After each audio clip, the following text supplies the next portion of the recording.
O santuário é uma representação, uma ilustração para mim hoje de como deve ser a minha vida espiritual. Deixando de contemplar o mundo lá fora, estudando aprofundado a palavra de Deus, transmitindo o evangelho aos outros e tendo uma vida de oração. Só fazendo um pequeno resumo que nós vimos até agora, nós estamos a ver o caminho do santuário. A Bíblia fala que existe um caminho santo, um caminho que se percorre olhando para o santuário, para esta representação. O santuário é uma representação, uma ilustração para mim hoje de como deve ser a minha vida espiritual. Cada um dos ritos, cada um dos símbolos, cada um dos objetos no santuário representa algo na minha vida espiritual. Quando eu apresento isto numa versão mais alargada, o objetivo final é entrarmos no lugar santíssimo e vermos realmente o que acontece quando ambos estes processos estão completos na vida de um cristão. Mas, como não temos tempo para isso, nós vamos nos focar o que é que realmente acontece no lugar santo. Porque isto é muito importante. O que acontece no pátio e no lugar santo é aquilo que permite ao cristão cumprir aquilo que está em Apocalipse 3:20, que é abrir a nossa porta, a porta do nosso coração, à presença de Cristo na nossa vida. Através do seu representante, do Espírito Santo, ou seja, sermos verdadeiramente o templo do Espírito Santo.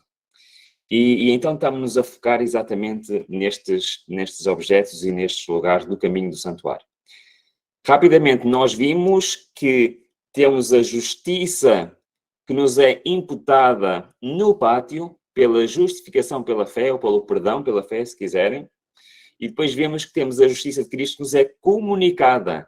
Aonde? No lugar santo, através da santificação. E eu gosto de usar este esquema para nós mentalmente percebermos que são duas coisas diferentes. Uma coisa é recebermos o perdão de Deus, outra coisa é sermos transformados por Deus. Pode acontecer simultaneamente? Pode acontecer simultaneamente. Nós temos exemplos bíblicos e eu conheço pessoas realmente que, quando entregaram a sua vida a Cristo, foi o maior momento de, não só de perdão, mas também de transformação na sua vida. E a justiça de Cristo, tomem atenção, a justiça de Cristo é ter tanto a justiça imputada como a justiça comunicada. Está bem? Não é apenas uma, não é apenas outras, são ambas. Só assim é que alguém tem a justiça de Cristo. Justificação pela fé e santificação é o que estamos a falar efetivamente neste fim de semana. E depois vimos que em ambas as situações, eu como cristão e eu como ser humano não tenho nenhuma participação, nem na minha justificação, nem na minha transformação. É 100% obra de Deus. No entanto, eu tenho que dar autorização a Deus para Ele fazer isto em mim. E nós entendemos bem a parte da justificação pela fé, do perdão. Nós sabemos perfeitamente qual é a nossa parte. A nossa parte é o arrependimento, a confissão e o aceitar o perdão de Deus. Mas na santificação, no problema do caráter, muitas vezes nós não entendemos muito bem qual é a nossa parte. Nós até achamos que devemos lutar por nós próprios para sermos santos, e é verdade, nós temos que fazer a nossa parte. Mas a nossa parte são estes 4 hábitos diários. E isto permite a ação de Deus na nossa vida. Assim como arrependimento e confissão permite o perdão está disponível, mas nós temos que permitir a Deus nos perdoar. Na santificação também temos que permitir a Deus para nos transformar. E nós estamos a ver exatamente como fazer isto. E nestes 4 hábitos diários, nós já vimos 2 deles. E hoje vamos ver os outros 2. 2 deles são deixar de ver e ouvir tudo o que é inspirado por Satanás para purificar a nossa mente. Segundo, o estudo diário e aprofundado da Bíblia. Uma das coisas que me intrigava quando eu comecei a estudar teologia e quando muitas vezes também ouvia pessoas que falavam de Deus e eram líderes, mas que claramente não tinham o seu coração consagrado ao Senhor. E eu me perguntava, mas como é que estas pessoas estudam tanto a Bíblia, como é que estas pessoas conhecem tanto e conseguem não acreditar no Deus verdadeiro e conseguem não viver uma vida realmente de acordo com o que está escrito. E eu só entendi isto quando Deus me mostrou o caminho do santuário. Porque o estudo diário e aprofundado da Bíblia, aquele que transforma, aquele que realmente entra na correção do meu caráter, o verdadeiro estudo da Bíblia permite ao Espírito Santo tocar, como nós vimos, no nosso coração e mudar o nosso coração. Só existe quando ele é feito no lugar santo. O estudo da Bíblia no mundo, o estudo da Bíblia no pátio, não entra na transformação do meu caráter. Porquê? Porque eu ainda não cumpri a condição para isso acontecer. E a condição qual é? A condição qual é? É eu não estar no mundo, é eu não estar no pátio, mas eu estar no lugar santo, que é um lugar onde não se contempla o mundo lá fora. E por isso é que, primeiro, antes de eu pôr em prática estes hábitos diários que vão permitir Deus me transformar, primeiro eu tenho que purificar a minha mente. Primeiro eu tenho que deixar de contemplar aquilo que Satanás preparou para me iludir. Não pode haver em simultâneo estudo diário que me vai transformar e contemplar o mundo. Não pode haver. Uma coisa é em sequência à outra. Quais são, então, os outros dois?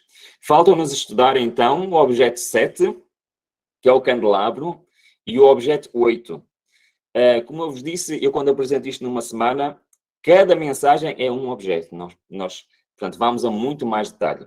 Nós estamos a ver só as partes mais importantes, mas que realmente são aquelas que mais interessam. O que é que representa o candelabro? Todos nós sabemos estas coisas, mas é importante nós vermos esta perspectiva de Deus que nos mostrou e que já está escrito há tantos anos. O que significa o candelabro? Portanto, em João 8,12 diz: falou-lhes, pois, Jesus outra vez dizendo: eu sou a luz do mundo. Quem é a luz? O objetivo do candelabro era iluminar o lugar santo. Nunca se podia apagar a sua luz. Quem é que representa? Cristo. Todos os objetos no santuário, o próprio objeto representa Cristo. No entanto, o que é que isto representa para a minha vida espiritual? Mateus 5, 14, 16 diz: vós sois a luz do mundo, assim resplandeça a vossa luz diante dos homens. Assim como Cristo é a luz do mundo, nós devemos refletir exatamente essa luz. Então, o que é que espiritualmente isto significa? Significa realmente nós sermos literalmente a luz do mundo aqui para este mundo em trevas. Ou seja, apesar de eu estar no lugar santo, eu devo iluminar o mundo lá fora. O que é que isto quer dizer? E isto é possível se este candelabro tiver o azeite. Era o azeite colocado no candelabro e era esse o combustível para essa luz. Os nossos esforços de transmitir a palavra aos outros está representado aqui no candelabro. Mas não é o meu esforço, o meu plano, mas o plano daquele que deve ser o combustível. Quem é este combustível? Vamos ver. 1 de Reis 1, 39, o que é que representa o azeite? O sacerdote tomou o chifre de azeite do tabernáculo e ungiu a Salomão. É verdade, antigamente a consagração de alguém era feita pelo derramamento de azeite na sua cabeça. Hoje, a consagração é feita pela uma oração de consagração e imposição de mãos. Mas nesta altura era assim que era feito, com azeite.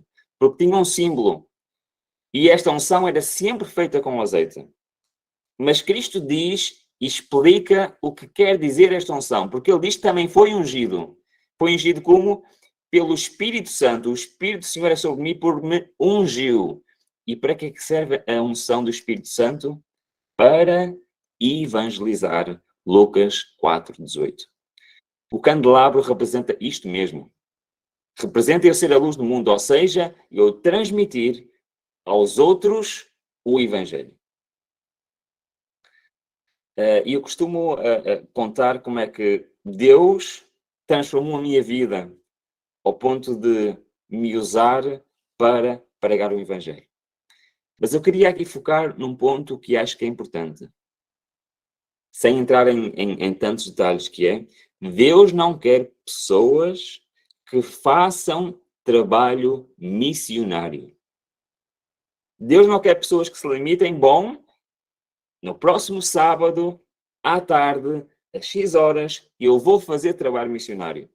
Não é esse o plano de Deus. Deus quer que eu seja missionário. Eu seja missionário aonde quer que eu esteja, em qualquer dia, em qualquer lugar. Deus quer me usar. Porquê? Porque o seu Espírito Santo está em mim e ele é o combustível da luz que eu transmito. E em todo lugar eu vou ser o representante de Deus. Em todo lugar eu vou ser este missionário. Em todo lugar eu vou poder ser usado pelo Espírito Santo para tocar a vida daqueles que estão à nossa volta. Nós vimos que, primeiramente, temos que nos alimentar. Nós entramos no lugar santo, deixamos de contemplar o mundo e vamos nos alimentar pelo pão da vida. Isto representa o nosso estudo diário e aprofundado da palavra de Deus, do Espírito de profecia, realmente das coisas que Deus deixou para nos iluminar, para nos transformar. Mas nós não nos podemos focar só em estudar. Nós temos também ser instrumentos da parte de Deus. Esta visão de Deus está também descrita no Desejar Todas as Nações. Nós ontem lemos realmente o que diz no Desejar Todas as Nações que Deus nos transmitiu do processo que existe de transformação quando lemos a palavra de Deus, quando estudamos a palavra de Deus. Mas também lá diz o que é que devemos fazer a seguir. E Deus usa a comparação do milagre da multiplicação do pão e dos peixes, do alimentar fisicamente o mundo. Ele usa essa comparação para como devemos transmitir o Evangelho. Diz o seguinte: o alimento multiplicava-se-lhe nas mãos, e nas mãos dos discípulos, estendendo para Cristo. Portanto, Cristo iria partindo o pão e os peixes dos discípulos. O que é que iam fazer? Discípulos que devemos ser nós, iam lá e estendiam as mãos, recebiam do Mestre. Estendendo-se para Cristo o próprio pão da vida. É verdade. Nunca ficavam vazias. O diminuto suprimento foi suficiente para todos. Os discípulos foram um meio de comunicação entre Cristo e o povo. Isso deve ser uma grande animação para os discípulos dele hoje em dia. Estão a perceber esta comparação? Então, Jesus estava a partir o pão, a partir os peixes, estava a dar aos discípulos. Isto representa nós a recebemos diretamente de Cristo como pelo estudo da palavra de Deus. E isto deve ser uma representação de como devemos ser nós, os discípulos. Isto deve ser uma grande animação para os discípulos dele hoje. Como? Cristo é o grande centro, a fonte de toda a força. Dele devem os discípulos receber a provisão. Eu, pessoalmente, com Cristo, recebendo diretamente dele. Os mais inteligentes, os mais bem dotados espiritualmente, só podem comunicar, reparem, mesmo as pessoas que têm a grande capacidade de falar, mesmo as pessoas que são brilhantes, mesmo as pessoas que são muito inteligentes, que são ricamente dotados, mesmo essas pessoas só podem comunicar à medida que recebem. Se eu não tenho o hábito de estudo diário, de comunhão e de consagração a Deus, eu não posso ser totalmente usado por Deus para transmitir o Evangelho aos outros. Deus até me pode usar pontualmente, Deus até pode realmente usar-me para levar pessoas a Cristo, mas a obra completa que Deus quer fazer na minha vida, Deus quer me usar completamente, não pode ser feito. Porque eu só posso comunicar à medida que recebem. Os discípulos não podiam por eles próprios dar o pão e os peixes àquelas pessoas, àquela multidão. E eles tinham primeiro que ir a Cristo, tinham primeiro que estender as suas mãos, tinham primeiro de ter realmente para poder comunicar. Não podem de si mesmos suprir coisa alguma às necessidades da alma. E somos nós. Não podemos por nós mesmos. Só podemos transmitir aquilo que recebemos de Cristo. E só o podemos receber à medida que comunicamos aos outros. Como assim? É verdade. Eles iam, estendiam as mãos a Cristo e, eventualmente, as suas mãos ficavam cheias. Eles não podiam continuar a receber continuamente. Eles, para receberem mais, tinham que ir transmitir aos outros. Esta é a mensagem que Cristo nos está aqui a dizer. Só podemos transmitir aquilo que recebemos, é verdade, e só podemos receber à medida que comunicamos aos outros. À proporção que continuamos a dar, continuamos a receber. E quanto mais dermos, quanto mais havemos de receber. Assim estaremos de contínuo, crendo, confiando, recebendo e transmitindo. É isto que representa o candelabro na nossa vida. O candelabro representa nós sendo usados pelo Espírito Santo para levar o Evangelho aos outros. No entanto, isto só funciona nesta sequência. Primeiro, eu tenho que deixar de contemplar o mundo lá fora. Segundo, eu tenho que ter um compromisso diário de estudo com Deus. Um compromisso em que eu estudo a palavra de Deus, em que eu tenho a minha mente disponível para as mensagens divinas, em que eu peço a presença do Espírito Santo para esse estudo. E aí, então, Deus pode nos começar a usar como candelabros, como verdadeira luz do mundo. Então, nós já vemos que este processo e estes objetos parecem estar relacionados entre si. E eles estão exatamente no mesmo sítio, estão no candelabro. E nós temos que, quando entramos no lugar santo, do lado direito, o pão, o nosso estudo diário, do lado esquerdo, o candelabro, o nosso... Deus usar-nos para sermos realmente a luz do mundo, o nosso discipulado, se quiserem em uma palavra, mas falta um objeto. Em frente tem aquele que é o objeto, ou se quiserem, o hábito diário mais importante de todos. Todos estes são hábitos diários. E por isso é que eu dizia que os nossos esforços, digamos assim, ao nosso discipulado, não é apenas um dia que marcamos e fazemos, nós temos que ser missionários. Nós temos que ser realmente vasos de honra nas mãos de Deus. Mas o objeto mais importante é aquele que mais perto está da cortina do lugar santíssimo. E esse objeto é o incensário. Eu quero vos dizer que este é o objeto que mais diferença pode fazer na nossa vida espiritual. O sermos a luz do mundo é realmente muito importante. O nosso estudo diário é realmente muito importante. Nós não contemplamos o mundo é muito importante, mas o mais importante de todos é o objeto do santuário. Nós já vimos o que representa a mesa dos pães, já vimos o que representa o candelabro, o que representa o incensário. Há um só mediador entre Deus e os homens, Cristo Jesus, o homem. Este representa Cristo como nosso mediador. Mediador de quê? Porque espiritualmente o incensário representa o quê para nós? Representa as nossas orações. Suba a minha oração como incenso diante de ti. Nós, nas nossas orações, não temos apenas uma comunicação com Deus, temos também um intercessor. E ambas estas situações estão representadas por este objeto, pelo incensário. Vocês repararam, os ministérios de Cristo no santuário são muitos. E tudo no santuário está representado por ele. Mas este objeto representa não as orações de uma pessoa que está no mundo, não as orações de uma pessoa que está no pátio, mas as orações dos santos, como está escrito em Apocalipse. Sobem ao Senhor como incenso. Sabem que não existe um cristão dirigido por Deus sem oração e consagração diária. Então, o quarto hábito é este mesmo, é ter uma vida de oração. Não existe verdadeira santificação sem tudo isto. Aqueles que dizem estar santificados ao passo que não têm nenhum desejo de examinar as Escrituras ou de lutar com Deus em oração por uma compreensão mais clara da verdade bíblica, não sabem o que é a verdadeira santificação. Sem estudo diário, sem oração diária, sem uma vida de oração, não há santificação.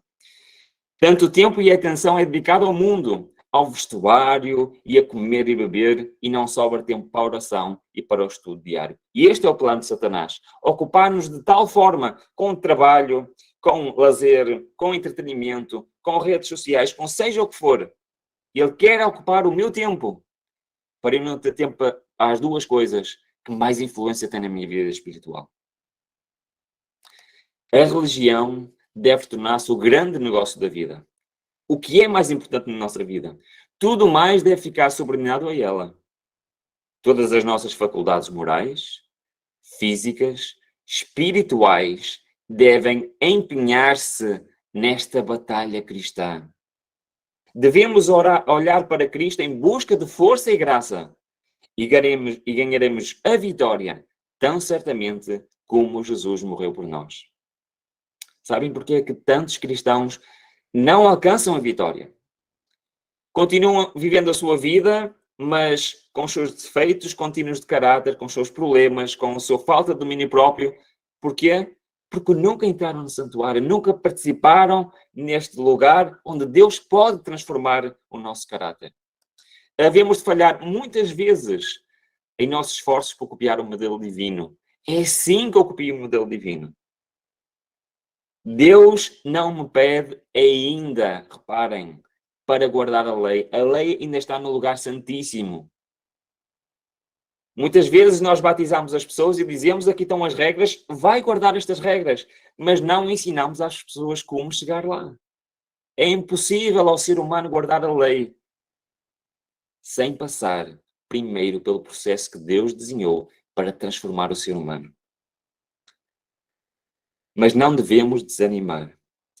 Cumpre o que é? Orar mais fervorosamente, querer mais plenamente e de novo tentar. Com mais constância, crescer na semelhança do nosso Senhor. É isto. Isto é a nossa luta espiritual. É ser semelhantes a Cristo. E isto só é possível se nós diariamente tivermos uma consagração ao Senhor. Se quisermos desenvolver um caráter que Deus possa aceitar, precisamos formar hábitos corretos na nossa vida religiosa. São estes hábitos que nós estamos a falar. E destes hábitos, qual é o mais importante de todos? A oração diária é tão essencial ao crescimento na graça e mesmo à própria vida espiritual como alimento temporal ao bem-estar físico. Se nós tivéssemos tempos, eu contava a minha experiência pessoal com Deus ao longo da minha vida pela oração. Tantos milagres eu tenho visto Deus a fazer, não só na minha vida, mas na vida dos que me rodeiam ao longo dos anos, por causa disto mesmo, pela oração diária. E este é o poder da oração. Mas não só na escolha de alguém, não só em decisões. A oração pode transformar a nossa vida completamente. A oração pode fazer de nós verdadeiros missionários. A oração pode fazer de nós verdadeiros cristãos. E a oração entra na transformação do nosso caráter. Sabem? O plano de Deus para a nossa vida é este mesmo. Que o caráter de Cristo substitua o nosso caráter. Sereis aceitos diante de Deus como se não houvessem pecado. Era com uma vida de oração que Enoque andava com Deus. Orai em vosso aposento particular enquanto seguis os vossos afazeres diários e levai muitas vezes a oração a Deus. Era assim que Enoque andava com Deus. Essas orações silenciosas sobem para o trono da graça, qual precioso incenso. Satanás não pode vencer aquele cujo coração de modo se afirma em Deus. Sabem porquê? Porque é que a nossa oração tem que ser diária? Porque a oração tem prazo de validade. É um bocado estranho o que eu acabei de dizer. E eu não posso orar hoje para que o Senhor abençoe o resto da minha vida. E então não preciso de orar mais. Deus vai abençoar o resto da minha vida. Não. Todos os dias eu tenho que me consagrar ao Senhor. Porque, como dizem Lamentações, a benignidade do Senhor jamais acaba. As suas misericórdias não têm fim, mas elas renovam-se a cada manhã. Grande é a tua fidelidade. A cada manhã eu tenho que me reconsagrar ao Senhor. A cada manhã eu tenho que pedir ao Senhor exatamente a sua benignidade, a sua graça, o seu amor. É por isso que o processo de santificação é para toda a vida. Não que demore toda a vida, mas que é necessário que seja posta em prática todos os dias. Todos os dias eu tenho que me santificar ao Senhor. Consagrai-vos ao Deus pela manhã. Fazei disto vossa primeira tarefa. Seja a vossa oração. O nosso momento particular de oração com Deus deve ser a nossa primeira ação do dia. Não devemos ter coragem de sair de nossa casa, não devemos ter coragem de fazer qualquer outra atividade sem primeiro nos submetermos à vontade de Deus. Esta é uma questão diária. Cada manhã consagrai-vos a Deus para esse dia. Submetei-lhe todos os vossos planos para que se executem ou deixem de executar conforme indiquem a sua providência. Assim, dia a dia, podereis entregar às mãos de Deus a vossa vida. E reparem, a santificação pela oração. Assim ela se moldará mais e mais, segundo a vida de Cristo.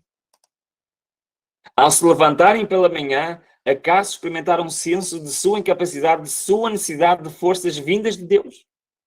E humilde e sinceramente expõem suas necessidades ao Pai Celestial. Nunca se deixem enganar por essas novas teorias, novas filosofias, que a oração é para louvor apenas, ou que a oração é apenas para agradecimento. Não. A minha oração particular é para eu pedir ajuda ao Senhor. É para eu apresentar as minhas necessidades. Não existe egoísmo na oração. Reparem se eu fizer isto. Se assim for, os anjos anotam as nossas orações. E se as mesmas não partiram de lábios fingidos, ou seja, se as nossas orações forem sinceras, quando estivermos em risco de errar inconscientemente, de exercer uma influência que leve outros a errar, seu anjo da guarda estará ao seu lado, impulsionando-os a seguir a melhor direção, escolhendo as palavras para proferirem e influenciando as nossas ações. Eu quero esta influência do Espírito Santo na minha vida. Eu quero que a cada dia o meu anjo da guarda possa interferir na minha vida. Mas ele só pode fazer isto se a cada manhã eu me consagrar ao Senhor. Como é depois de admirar que oremos tão pouco? O que é que pensarão os anjos do céu a respeito de nós, que somos pobres, desamparados, seres humanos, sujeitos à tentação, quando o coração de Deus, pleno de infinito amor, se inclina anelante para eles, pronto para lhes dar mais do que sabem pedir ou pensar? É verdade. Todos os dias Deus está ansioso para nos abençoar grandemente e aguarda a nossa autorização. Ele está pronto para nos dar. E, contudo, oramos tão pouco. Exercemos tão pouca fé. Os anjos têm prazer em prostrar-se perante Deus. Deleitam-se em estar em sua presença. Consideram a comunhão com Deus o mais alto privilégio. E se calhar nós damos mais importância a ir para o trabalho, a fazer os nossos afazeres. E não iniciar o dia com a nossa consagração a Deus. Se, porém, oram em sinceridade, entregando-se de corpo e alma e espírito a Deus, colocam toda a armadura de Deus e abrem o coração à justiça de Cristo. É isso que nós precisamos, da justiça imputada e da justiça comunicada. E ela unicamente, a imputada justiça de Cristo, os torna capaz de subsistir contra as astutas ciladas do diabo. A obra de que a pessoa é resistir ao inimigo na força e poder do Senhor Jesus Cristo. E a promessa é que o diabo fugirá de nós. E eu quero ter esta ação de Deus na minha vida. E eu quero ter esta armadura de Deus na minha vida. E eu quero que Satanás olhe para mim e veja de tal maneira a influência de Cristo que fuja de cada um de nós. Esta é a mensagem do pátio e do lugar santo do santuário. É aqui que Deus quer corrigir o nosso problema do pecado, nos quer perdoar e quer corrigir o nosso problema do nosso caráter, nos quer transformar. Estamos nós prontos para isto? É que não precisamos de outra evidência para formar juízo sobre a santificação dos homens. Se tiverem receio de não estar obedecendo a toda a vontade de Deus, se diligentemente prestam atenção à sua voz, confiando em sua sabedoria e fazendo da sua palavra, da Bíblia, o seu conselheiro, então, embora não façam alarde de bondade superior, podemos estar certos de que estão procurando alcançar a perfeição do caráter cristão. Já estamos a terminar, desculpem as horas, mas só para fechar, para nós entendermos bem isto. Assim como a justiça imputada, assim como o perdão pela fé, a justificação pela fé, é 100% obra de Deus. E eu só tenho que dar autorização para Deus através de quê? Através do meu arrependimento, da minha confissão e de aceitar o perdão de Deus. Na santificação, ao recebermos a justiça comunicada de Deus, a obra de transformação do nosso caráter é 100% obra de Deus. Nós não somos salvos nem transformados por nada do que fazemos. No entanto, eu preciso de abrir a porta do meu coração a Deus. Como é que eu abro essa porta? Deixando de contemplar o mundo lá fora. Estudando aprofundado a palavra de Deus. Transmitindo o Evangelho aos outros e tendo uma vida de oração. O Evangelho é muito simples. Esta alegoria ou este exemplo que Deus nos dá no santuário é muito simples. É acreditarmos em Cristo como nosso Salvador e que o seu sacrifício na cruz é a única condição necessária para eu, hoje, poder ser perdoado dos meus pecados. É eu acreditar no poder transformador de Deus, que se eu diariamente passar tempo com Deus, Ele me vai transformar à sua imagem. E este é o Evangelho. É isto que nós aprendemos olhando para o santuário, olhando para o caminho do santuário. E só aí estaremos prontos para entrar no lugar santíssimo. Que isto possa ser uma realidade na nossa vida, irmãos. Que cada um de nós possa ter no seu coração o desejo de ter isto a ser uma realidade diária na minha vida. Que possamos realmente nos consagrar diariamente a Deus. E essa consagração é feita com estes 4 hábitos diários. Iniciar o nosso dia nos consagrando a Deus pela oração. Transmitindo o Evangelho aos outros. Estudando diariamente a palavra do Senhor. Mas isto só funciona se primeiro eu deixar de contemplar o mundo lá fora. Deixar de contemplar as coisas que Satanás criou para ocupar e para destruir a minha mente. Este pacote completo, irmãos, vai transformar a nossa vida espiritual. Vai fazer com que saiamos do pátio espiritualmente, entramos no lugar santo e vai permitir a magnífica obra de transformação. Em Ezequiel, no capítulo 36, Deus já ensina isto de uma forma muito simples. Deus quer me dar um novo coração. E neste coração novo Ele quer colocar o seu Espírito. É isto que habilita a presença de Deus na nossa vida, no nosso coração. É isto que habilita a presença do Espírito Santo. É isto que nos faz verdadeiros templos do Espírito Santo. Deus nos possa abençoar grandemente. E que possamos aceitar este desafio de Deus para a nossa vida. Amém.